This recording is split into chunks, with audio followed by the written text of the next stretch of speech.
ನಮಗೆಲ್ಲ ವೀರ ಅಂಬೇಡ್ಕರ್ ಸಮರಗೈದ ಅಂದು ಅಮರವೀರ ಅಂಬೇಡ್ಕರ್ ಸಮರಗೈದ ಅಂದು ಸ್ವಾತಂತ್ರ್ಯ ಸ್ವಾಭಿಮಾನ ಸಮಾನತೆಗೆಂದು ಸ್ವಾತಂತ್ರ್ಯ ಸ್ವಾಭಿಮಾನ ಅಮರವೀರ ಅಂಬೇಡ್ಕರ್ ಸಮರಗೈದ ಅಂದು ಸ್ವಾತಂತ್ರ್ಯ ಸ್ವಾಭಿಮಾನ ಸಮಾನತೆಗೆಂದು ಸ್ವಾತಂತ್ರ್ಯ ಸ್ವಾಭಿಮಾನ ಸಮಾನತೆಗೆಂದು ದಲಿತರ ಪ್ರಗತಿಗೆ ಹಗಲಿರುಳು. Independence, there were 562 princely states in India. बाद में इसके बाद में एक to run our country smoothly we needed a constitution. एक कानून की जरूरत थी हमें. आपने हमें कानून दिया और इसके लिए कमेटी फॉर्म की गई. The chairman of constituent committee was Mr. Babu Rajendra Prasad and drafting committee chairman was Dr. B.R. Ambedkar. The committee worked hard. ದೇಶಗಳಲ್ಲಿ ನಾನು ಹೇಳಿದಲ್ಲ ಅವ್ರಿಗೆ ತಕ್ಕಂತೆ ಆ ದೇಶದಲ್ಲಿ ಇರುವಂತಹ ಎಲ್ಲ ಧರ್ಮಗಳು, ಜಾತಿ, ಜನಾಂಗ, ಸಮುದಾಯ ಎಲ್ಲರಿಗೂ ಒಪ್ಪುವಂತಹ ಒಂದು ಸಂವಿಧಾನವನ್ನು ಕೊಟ್ಟರು. ಅದಕ್ಕೆ ಆದ್ಮೇಲೆ ಇವರು ಅದಕ್ಕಾಗಿ ಇವರು ನಮ್ಮ ಭಾರತ ದೇಶದ ಮೊದಲ ಕಾನೂನು ಮಂತ್ರಿಯನ್ನ ಕೂಡ ಮಾಡಿದ್ರು. ಬಹಳಷ್ಟು ಒಳ್ಳೆಯ ವ್ಯಕ್ತಿತ್ವ. ಮತ್ತೆ ಅದಲ್ಲದೆ ನಮ್ಮ ದೇಶದ ಸ್ವಾತಂತ್ರ್ಯದಲ್ಲಿನೂ ಕೂಡ ಇವರು ಪಾಲ್ಗೊಂಡವರು. ಮತ್ತೆ ದೀನ ದಲಿತರ ಸಮಾನತೆಗಾಗಿ ಮತ್ತೆ ಸಾಮಾಜಿಕವಾಗಿ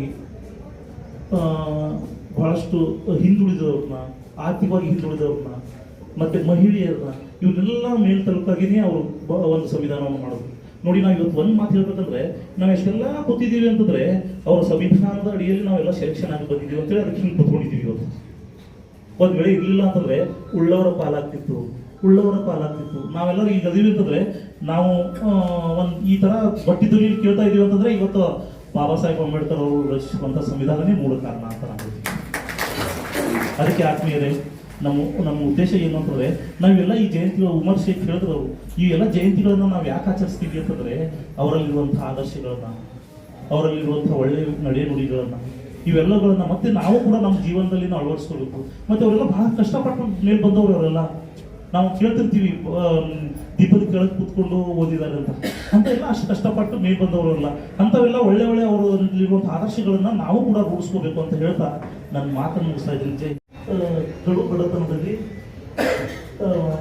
ಕೆಳ ಜಾತಿ, ಮಹಾರಕ ಜಾತಿ, ಒಂದು ಮಧ್ಯಪ್ರದೇಶದಲ್ಲಿ ಮೌ ಅಂತ ಒಂದು ಊರು, ಆ ಸಣ್ಣ ಊರಲ್ಲಿ ಜನಿಸಿದವರು ಈ ನಮ್ಮ ರಾಮಜಿ ಸತ್ಪಾಲ್ ಮತ್ತೆ ಭೀಮಾಬಾಯಿ ಅವರ 14ನೇ ಪುತ್ರ.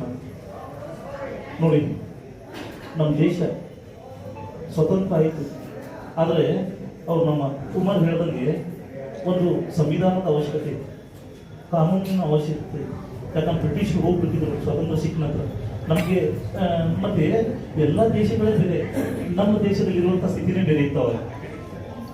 ಯಾವುದೇ ಒಂದು ಜಾತಿಗೆ ಸೀಮಿತವಾಗಿಲ್ಲ, ಯಾವುದೇ ಒಂದು ಧರ್ಮ ಎಲ್ಲ ಇಲ್ಲಿ ನೋಡಿ ಹಲವಾರು ಜಾತಿ, ಧರ್ಮ, ಪಂಗಡ, ಸಮುದಾಯಗಳು, ದ್ವೇಷ, ಭೂಷಣ ಬೇರೆ ಬೇರೆನೇ ಎಲ್ಲನೂ.